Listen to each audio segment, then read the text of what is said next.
alone, I'm alright. It's okay.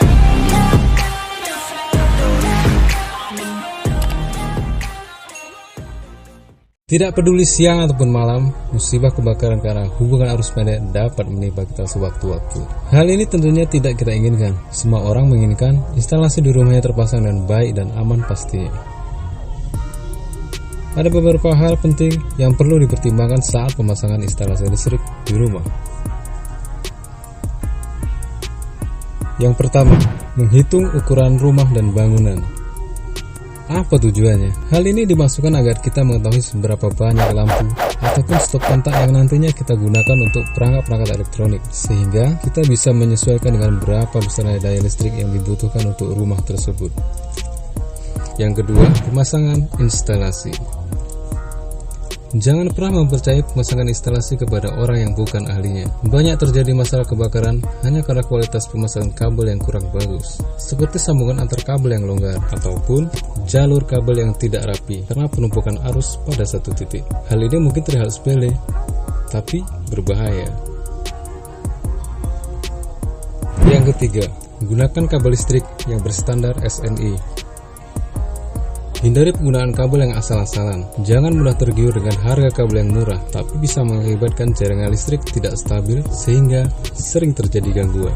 Jadinya murah di awal tapi boros di akhir. Untuk lebih jelasnya, kalian bisa cek video yang ini untuk melihat ukuran kabel yang sesuai dengan kegunaannya. Yang keempat, grouping MCB. Pada video sebelumnya, aku telah menjelaskan apa saja keuntungan dari pembagian MCB di rumah.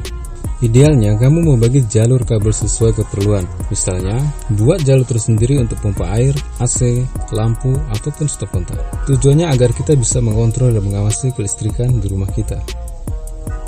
Yang kelima, hindari penggunaan saklar dan stop kontak yang tidak berkualitas. Permasalahan yang sering saya jumpai adalah banyaknya kejadian tentang saklar lampu yang tidak mau ditekan ataupun saklar ditekan secara keras baru mau hidup. Penyebabnya adalah ada beberapa komponen kecil di dalamnya yang mudah patah.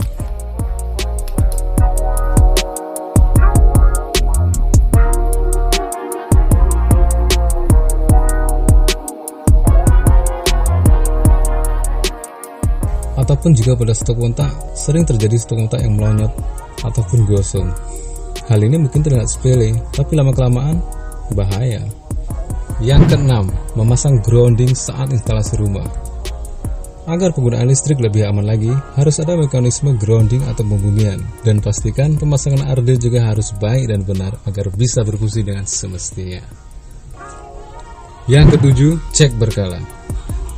Alangkah baiknya jika kita melakukan pengecekan instalasi listrik di rumah untuk memastikannya tetap aman mengalirkan arus. Kita bisa cek secara berkala, misalnya 10 tahun sekali, ataupun lebih cepat, itu lebih baik.